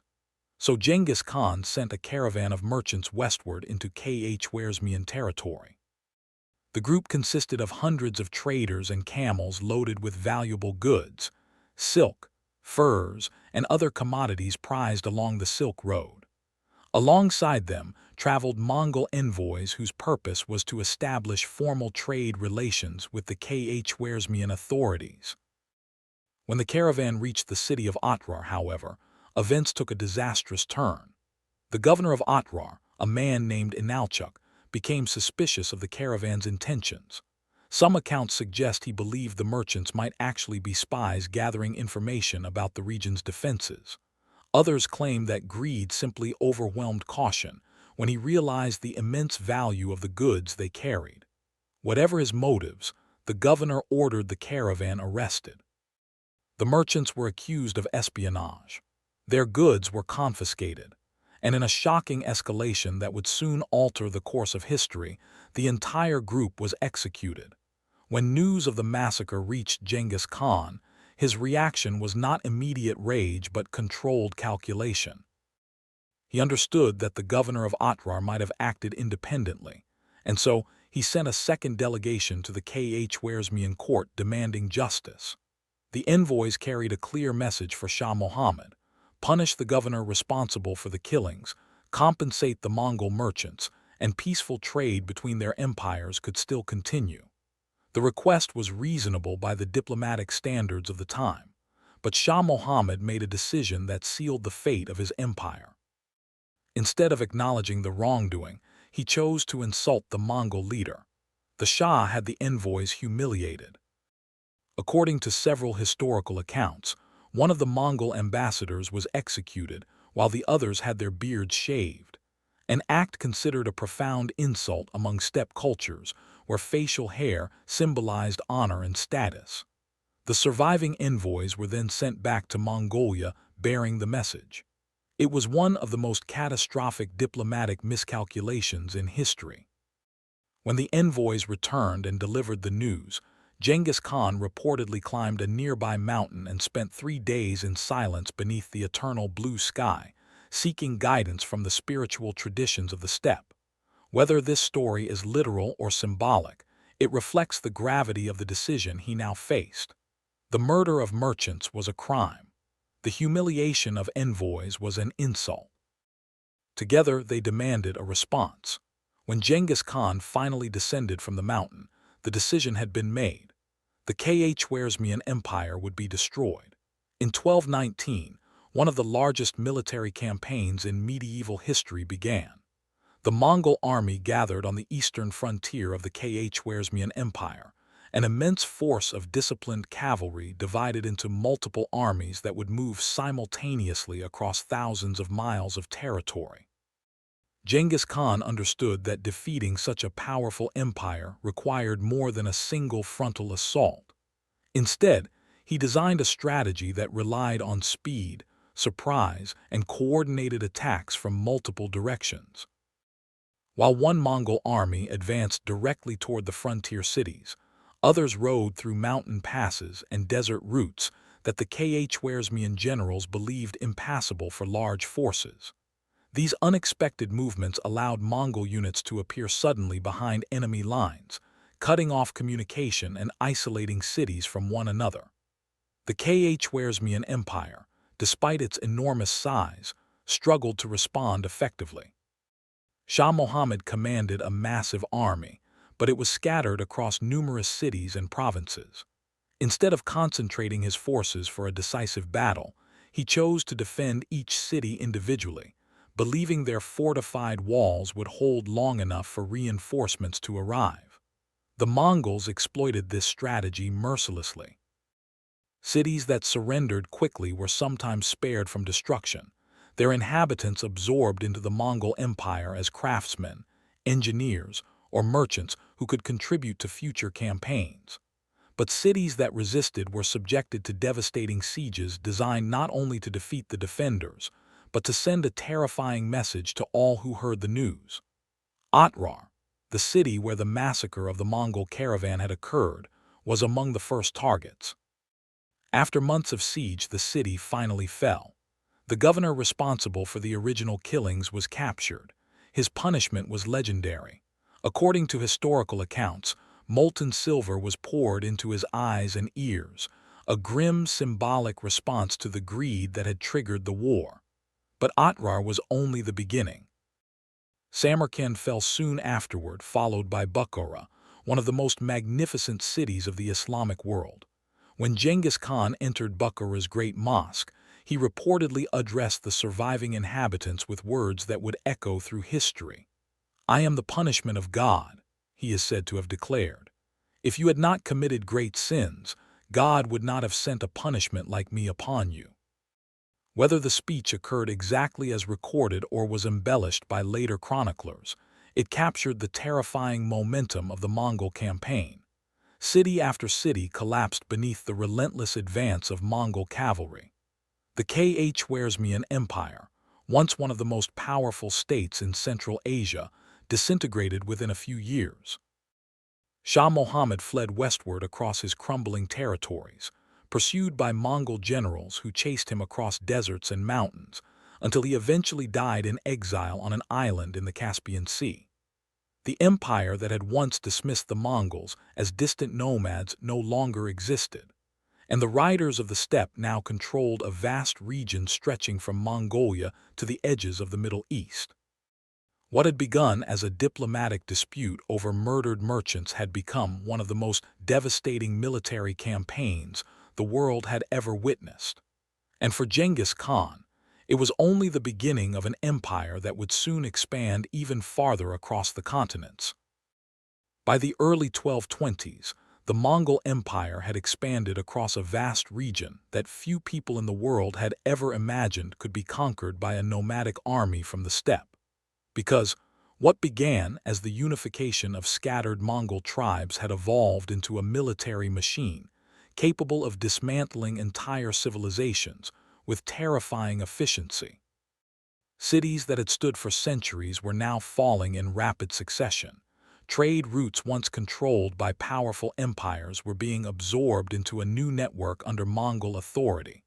And across Asia and the Middle East, the name of Genghis Khan had begun to circulate not merely as the name of a ruler, but as something closer to a force of nature. Yet the true power of the Mongol war machine was not simply the speed of its cavalry or the discipline of its warriors. It was fear. From the beginning of his rise, Genghis Khan had understood something that many rulers throughout history would fail to recognize: that the psychological impact of war could be just as powerful as physical destruction. A city that surrendered without resistance saved the Mongols time, resources, and lives. A city that resisted required a siege, a battle, and potentially heavy losses among his soldiers. The solution was brutal but effective. The Mongols turned terror into a deliberate strategy. When a city resisted Mongol rule and forced the army into prolonged siege, the punishment that followed was often devastating. Entire populations could be killed, while the destruction of the city itself served as a warning to others who might consider resistance. Survivors were sometimes released intentionally so they could carry the story of what had happened to neighboring regions. And those stories traveled quickly. Merchants fleeing destroyed cities described Mongol armies that appeared suddenly across vast distances. Refugees told of cavalry that moved faster than any messenger could outrun. Travelers spoke of entire populations vanishing after refusing to surrender. Soon the Mongols no longer needed to fight every city they encountered. Many surrendered immediately. The logic was brutally simple. If surrender meant survival and resistance meant annihilation, the rational choice became clear to rulers who understood what had already happened to cities like Bukhara and Samarkand. Yet this strategy was not pure destruction. Genghis Khan was remarkably pragmatic in deciding when to show mercy. Cities that surrendered peacefully were often spared, and their inhabitants were integrated into the Mongol system. Skilled craftsmen were highly valued and frequently relocated to other parts of the empire, where their abilities could support new construction or military technology. Engineers captured during sieges were often assigned to assist Mongol armies in future campaigns, designing more effective siege weapons or improving defensive fortifications for Mongol-controlled cities. This approach allowed the Mongol Empire to grow not only through conquest, but also through absorption. Knowledge traveled alongside armies. Chinese engineers taught the Mongols how to construct advanced siege engines capable of hurling massive stones over city walls. Persian administrators introduced techniques for managing large urban populations and organizing taxation across vast territories. Scholars and merchants who submitted to Mongol authority found themselves able to travel across enormous distances under the protection of the empire's expanding trade networks. The Mongol Empire was not simply destroying civilizations, it was connecting them. Yet even as trade routes reopened and new forms of communication spread across the empire, the shadow of Mongol terror remained central to its expansion. One of the most famous examples of this strategy occurred during the campaign against the Khwarezmian Empire when Mongol forces approached city after city across Central Asia. News of previous massacres often reached these cities before the Mongol army itself arrived, carried by fleeing refugees or terrified merchants. The psychological impact was devastating. Some rulers attempted to negotiate immediately, hoping to preserve their populations by accepting Mongol authority without resistance. Others, bound by pride or political pressure, chose to defend their cities and hoped that their walls could withstand the siege. Those who resisted often became the next example. Yet while terror spread across conquered territories, the internal structure of the Mongol Empire continued evolving into something far more sophisticated than the nomadic confederation outsiders still imagined. Genghis Khan introduced a legal code known as the Yasa, a system of laws designed to regulate behavior across the diverse populations now living under Mongol control. While the exact details of the Yasa remain debated among historians, its core principles emphasized loyalty, discipline, and strict punishment for crimes that threatened the stability of the empire. The Yasa enforced rules against theft, betrayal, and disobedience within the military ranks. It also encouraged religious tolerance, allowing conquered peoples to continue practicing their beliefs as long as they acknowledged Mongol authority and paid the required tribute. This policy of tolerance helped stabilize the rapidly expanding empire. Muslims, Buddhists, Christians, and other religious communities were allowed to coexist within Mongol territory, provided they did not challenge the authority of the Khan. Such flexibility allowed the Mongols to govern diverse populations without forcing cultural assimilation that might provoke rebellion. Meanwhile, the Mongol army continued its relentless campaigns across Asia. Generals such as Subutai and Jebe led expeditions that traveled astonishing distances, exploring regions far beyond the original Mongol homeland.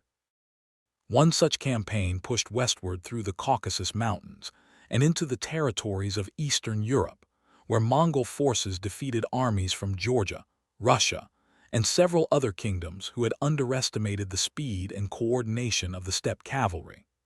At the famous Battle of the Kalka River in 1223, Mongol generals demonstrated their mastery of psychological warfare and battlefield tactics. They lured a coalition of Russian princes into pursuing a feigned retreat across hundreds of miles before suddenly turning and destroying the exhausted army in a devastating ambush. The victory sent shockwaves through Eastern Europe. Few rulers in those regions had ever heard of Genghis Khan before that moment. Now they understood that a new power had emerged from the east, one capable of defeating armies that vastly outnumbered its own. Yet even as Mongol armies explored distant lands, Genghis Khan himself remained focused on maintaining control over the vast territories already conquered. The empire now stretched across deserts, mountains, and grasslands that covered thousands of miles. Governing such a region required careful organization, communication networks, and a system capable of ensuring that orders from the Khan could reach distant provinces quickly.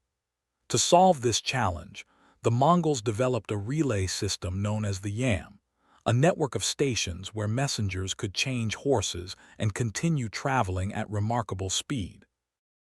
This system allowed information to move across the empire faster than many civilizations had ever experienced, strengthening central authority and improving coordination between distant armies. Through terror, discipline, and innovation, the Mongol Empire continued expanding. But time was beginning to catch up with the man who had created it. Genghis Khan was now an aging ruler whose life had been defined by nearly constant warfare. Though his empire continued growing larger with each campaign, the question of what would happen after his death was becoming increasingly important. Because even the most powerful conqueror cannot outrun time forever. And soon the writer who had reshaped the world would face the final chapter of his extraordinary life. By the time Genghis Khan entered the later years of his life, the transformation he had set in motion across Eurasia had already become one of the most extraordinary political revolutions in human history. Because the scattered tribes that once fought endlessly across the Mongolian steppe had been reorganized into a vast imperial system that stretched across deserts, mountains, grasslands, and fertile river valleys. An empire that did not rely on massive stone walls or ancient royal dynasties, but instead on speed, discipline, and a network of loyalty that connected distant lands through the authority of a single ruler. To many observers in the settled civilizations of Asia and the Middle East, the Mongol Empire must have appeared almost impossible to comprehend. Traditional kingdoms depended upon fortified capitals, bureaucratic institutions, and armies recruited from agricultural populations. The Mongols possessed none of these things when their rise began. Their homeland consisted primarily of open plains where cities were rare, and where the wealth of a leader was measured in horses rather than buildings. Yet that apparent weakness had become the foundation of their greatest strength. The Mongol Empire functioned as what historians sometimes describe as an empire without walls. Its power did not depend upon defending fixed borders, but upon controlling movement across enormous distances. Armies could travel thousands of miles along the steppe corridors that connected Central Asia to Eastern Europe and Northern China. Communication networks carried orders from the Khan to distant commanders with remarkable speed. Trade routes once disrupted by constant warfare were now protected by Mongol authority, allowing merchants to travel across continents under a system of imperial security. This vast network created a phenomenon that later historians would call the Pax Mongolica, the Mongol peace. Under Mongol rule, caravans moved safely along the Silk Road once again, linking the economies of East Asia, the Middle East, and parts of Europe more efficiently than ever before. Merchants carried silk, porcelain, spices, metals, and countless other goods between cultures that had previously interacted only sporadically. Travelers, scholars, and diplomats began crossing the continent in ways that had been nearly impossible before the Mongols established their system of protection. It was an empire built not only on conquest but on connectivity. Genghis Khan understood that controlling trade routes could be as powerful as controlling armies. Merchants who operated under Mongol protection paid taxes that enriched the empire, while the movement of goods and information strengthened the economic foundations of his growing state. For the first time in centuries, travelers could journey from China to the Middle East without passing through dozens of hostile territories. The Mongols even introduced a form of passport system known as the paisa, small metal tablets carried by officials and merchants that granted them safe passage across Mongol-controlled lands and access to resources such as fresh horses at relay stations along the Yam communication network. This system dramatically increased the speed at which information could travel. Messengers riding between relay stations could carry news across thousands of miles in a matter of days, ensuring that distant governors and military commanders remained connected to the central authority of the Khan. Such rapid communication allowed the empire to function despite its enormous geographic scale. Yet while trade flourished across the Silk Road, the Mongol military machine continued expanding the empire's frontiers. Campaigns against the Jin dynasty in northern China intensified as Mongol armies pushed deeper into regions protected by massive fortifications and large urban populations. Chinese engineers captured during earlier battles now worked alongside Mongol generals, constructing advanced siege engines capable of breaching city walls that had once been considered nearly impregnable. The Mongols adapted quickly to these new forms of warfare. Instead of relying solely on their traditional cavalry tactics, they incorporated siege weapons, engineers, and specialized infantry into their campaigns. Cities that had once seemed safe behind stone walls now faced attackers who combined steppe mobility with technological innovations borrowed from conquered civilizations. At the same time, Mongol generals continued exploring regions far beyond the empire's original borders.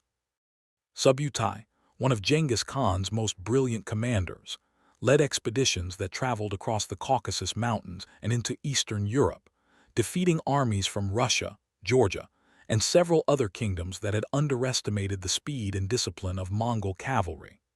These expeditions were not yet full-scale conquests, but rather reconnaissance missions designed to gather intelligence about distant lands that might one day fall within the empire's reach. Wherever Mongol armies traveled, they carried with them the organizational structure that Genghis Khan had developed years earlier. Military units remained divided into groups of 10, 100, 1,000, and 10,000 warriors, each with clearly defined responsibilities and leaders chosen for their ability rather than their ancestry. This system ensured that even large armies could operate with remarkable coordination, allowing commanders to execute complex maneuvers across vast battlefields. The success of this structure also reinforced one of the most revolutionary aspects of Genghis Khan's rule: social mobility. Within the Mongol Empire, a man's background mattered far less than his loyalty and competence. Warriors who demonstrated skill could rise through the ranks regardless of their birth. Captured enemies who proved useful might become trusted advisors or administrators. Entire communities could be integrated into the empire if they accepted Mongol authority and contributed their skills to the system. This approach allowed the Mongols to govern diverse populations without imposing a single cultural identity. Religious tolerance remained one of the empire's defining policies.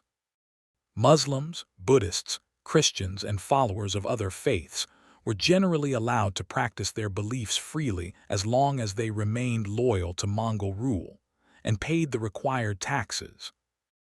This flexibility reduced resistance in newly conquered regions and helped maintain stability across territories that contained many different traditions. Yet despite the remarkable success of the empire he had created, Genghis Khan remained aware that his life would not last forever.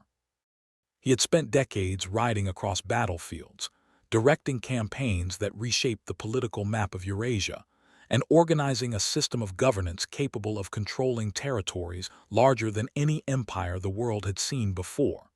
But even the most powerful ruler must eventually confront the reality of mortality. In private gatherings with his sons and trusted generals, Genghis Khan began discussing the future of the empire. He had several sons, Jachai, Chagatai, Ojdai, and Talyui, each with their own personalities and ambitions. Ensuring that the empire remained unified after his death would require careful planning, because the vast territories under Mongol control could easily fragment if rivalries among his heirs turned into open conflict. Rather than dividing the empire into completely independent kingdoms, Genghis Khan envisioned a system in which his sons would govern different regions, while remaining loyal to a central authority led by a single great Khan chosen through the traditional Mongol assembly known as a Kurultai. It was a fragile arrangement, but one that reflected the balance between tradition and innovation that had defined his leadership from the beginning. For now, however, the empire continued expanding, and even as the years began to weigh upon the aging conqueror, Genghis Khan prepared for one final campaign that would bring his extraordinary life to its final chapter. By the mid-1220s, Genghis Khan had already achieved what no leader of the Mongolian steppe had ever accomplished before him. The tribes that once lived in endless rivalry had been unified into a single political and military force. Vast territories across Central Asia had fallen beneath Mongol control, and the name of the Khan had begun to echo through the cities and caravan routes of Eurasia with a mixture of awe and dread.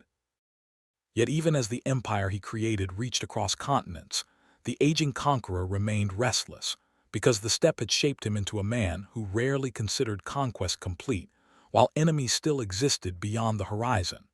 Among those enemies were the Tanguts of western Xia. Years earlier, the Tangut kingdom had submitted to Mongol authority after suffering a devastating campaign, agreeing to provide tribute and military support when called upon by the Khan. For a time, the arrangement worked. The Tanguts maintained their kingdom while acknowledging Mongol supremacy, and the Mongols were able to focus their attention on larger campaigns against the Jin dynasty and the Khwarezmian Empire. But when Genghis Khan launched his massive war against Khwarezm in Central Asia, the Tangut ruler refused to send troops to assist the Mongol army as he had promised. To Genghis Khan, this was more than a minor diplomatic failure. It was betrayal. The Mongol Empire had been built upon loyalty enforced by discipline. Tribes that submitted to Mongol authority were expected to contribute warriors and resources when required. If one kingdom could ignore those obligations without consequence, the entire system of alliances and tributary relationships that supported the empire might begin to unravel. The Tanguts had broken their promise, and Genghis Khan intended to make an example of them. In 1226, the Mongol army gathered once again for war. Despite his advancing age, Genghis Khan personally led the campaign, determined to punish the Tangut kingdom and ensure that no subject of the empire would ever doubt the consequences of disobedience. The campaign that followed would become one of the final demonstrations of the Mongol war machine at its most relentless. The Mongol forces moved swiftly across the deserts and mountains separating Mongolia from Tangut territory, striking cities and fortresses in rapid succession. Years of warfare had sharpened the skills of Mongol commanders and soldiers alike, and their tactics had become devastatingly efficient. Scouts identified enemy positions long before the main army arrived. Siege engineers constructed powerful weapons capable of shattering defensive walls. Cavalry units surrounded cities, cutting off supplies and preventing escape. The Tangut kingdom fought desperately to defend itself, but its armies could not match the coordination and discipline of the Mongol forces now marching across its lands. One by one, the Tangut cities fell. Villages were destroyed, fortresses captured, and resistance gradually collapsed beneath the relentless pressure of the Mongol advance. The campaign moved deeper into Tangut territory until even the capital itself faced the threat of siege. Yet during this final campaign, something unexpected happened. The man who had spent decades riding across battlefields and directing conquests that reshaped the world began to weaken. The exact circumstances of Genghis Khan's death remain one of the enduring mysteries of history. Some chronicles claim he was injured after falling from his horse during a hunting expedition. Others suggest he was wounded during one of the many battles fought during the Tangut campaign. A few accounts even describe illness that gradually drained his strength during the long march across difficult terrain. What is certain is that sometime in the summer of 1227, while the Mongol army continued its operations against western Xia, Genghis Khan died. The conqueror who had risen from a childhood of poverty and exile to create the largest land empire in history was gone. Yet the Mongol leadership understood immediately that news of his death could have enormous consequences if it spread too quickly. The empire he created was still expanding, and many enemies would seize the opportunity to rebel if they believed the Mongol army had lost its supreme commander. So the generals made a decision. They kept the death of Genghis Khan secret. The army continued its campaign as though the Khan still lived. Orders were issued in his name, and the Mongol forces completed their assault on the Tangut capital. The kingdom of western Xia, which had once dared defy Mongol authority, was finally destroyed. Only after the campaign was complete did the Mongol leadership reveal the truth. Their great ruler had died during the war. What happened to Genghis Khan's body afterward remains one of the most fascinating legends surrounding his life. According to Mongol tradition, His burial was conducted in absolute secrecy to prevent enemies from disturbing his grave. The funeral procession reportedly carried his body back toward Mongolia, and any person who encountered the procession along the road was killed to ensure that the location of the burial site would remain unknown. Some stories claim that the soldiers who dug the grave were later executed to preserve the secret. Others say that horses were driven across the burial ground afterward to erase any trace of the location. To this day, the exact resting place of Genghis Khan has never been definitively identified. Somewhere in the vast landscapes of Mongolia, perhaps hidden within the mountains or buried beneath the endless grasslands of the steppe, lies the grave of the man who transformed the world. His death marked the end of one of the most extraordinary lives in human history, but it did not mark the end of the empire he created. Because the system he built, the disciplined army, the communication networks, the loyalty that bound diverse peoples under Mongol authority, was strong enough to continue expanding even after the death of its founder. And in the years that followed, the Mongol Empire would grow even larger than Genghis Khan himself had ever seen. When Genghis Khan died in 1227 somewhere within the vast lands his armies had conquered, the world did not immediately feel the absence of the man who had reshaped its political landscape, because the Mongol war machine he created had grown so powerful, so organized, and so disciplined that its momentum continued carrying it forward, even without the presence of the leader who had first imagined its possibilities. The conqueror himself vanished into legend almost as quickly as he had once emerged from obscurity on the Mongolian steppe, yet the empire he left behind was only beginning the next phase of its expansion. At the time of his death, the Mongol Empire already stretched across enormous portions of Asia. From the forests of Siberia to the deserts of Central Asia, from the walls of northern Chinese cities to the caravan routes that linked Persia with distant markets, vast territories had fallen under Mongol authority. Yet in many ways these lands represented only the foundation of what the empire would soon become. Before his death, Genghis Khan had carefully considered the problem that destroys many great empires: succession. History is filled with examples of conquerors whose achievements collapsed almost immediately after their passing, when rival heirs fought one another for control of the territories they inherited. Genghis Khan understood that the survival of his empire depended on preventing such chaos. He had 4 sons who stood at the center of this decision: Jachai, Chagatai, Ojdai, and Talyui. Each possessed strengths, and each commanded loyal followers within the Mongol leadership.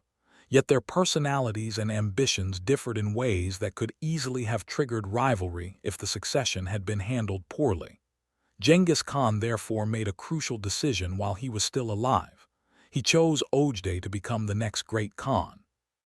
Ojdai was not necessarily the most aggressive warrior among the brothers, nor the most politically dominant personality, but he possessed qualities that made him an ideal successor.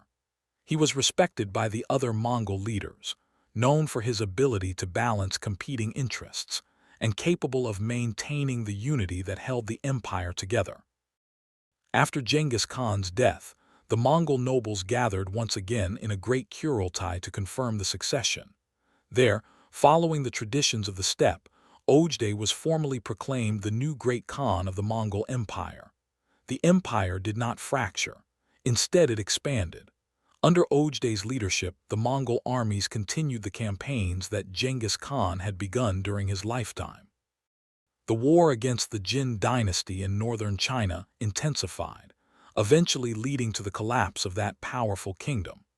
Meanwhile, Mongol generals pushed westward into territories that few people in Europe had ever imagined could be threatened by distant riders from the Asian steppe. Among the most brilliant commanders carrying forward the legacy of Genghis Khan was Subutai, a strategist whose campaigns demonstrated the extraordinary reach of Mongol military organization. Subutai led expeditions that crossed thousands of miles of unfamiliar terrain, coordinating multiple armies across enormous distances with precision that astonished even experienced generals. In the 1230s and 1240s, Mongol armies swept into Eastern Europe. Kingdoms that had never before heard the name of Genghis Khan suddenly faced cavalry forces capable of defeating their armies in a matter of hours. The Mongols defeated Russian princes, crushed the armies of Hungary and Poland, and advanced so far west that panic spread throughout the courts of Europe. For a brief moment, it seemed possible that the Mongol Empire might extend all the way to the Atlantic Ocean. Yet history rarely unfolds in perfect straight lines. When Ojde died in 1241, Mongol generals leading the European campaign were required by tradition to return east for another Kurultai to select the next great Khan.